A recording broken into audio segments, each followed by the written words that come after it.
Alam na itong mahilig mag-seafood trip pa. Post o nakitas kaning baboy o gubang pa mga processed food.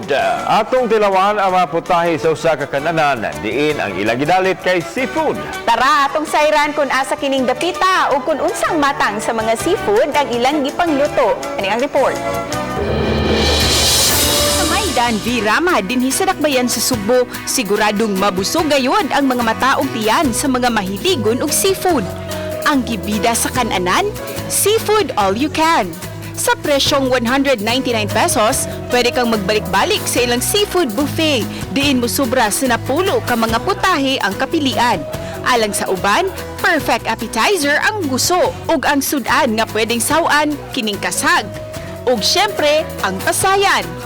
Mas espesyal kay ang pasayan pwedeng lutuon sa duha ka klase.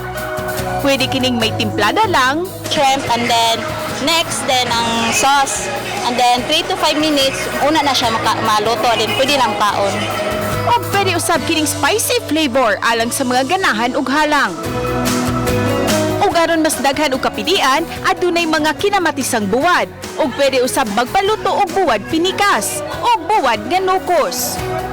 O baka ha, magpasugba og isda sama sa bangus. Kaunta kung medyo na iparat-parat, lami man sa kayo. So muna nga among i-apply ng bulad para makuansad nga. Maiba po ang ilang panglasa ba.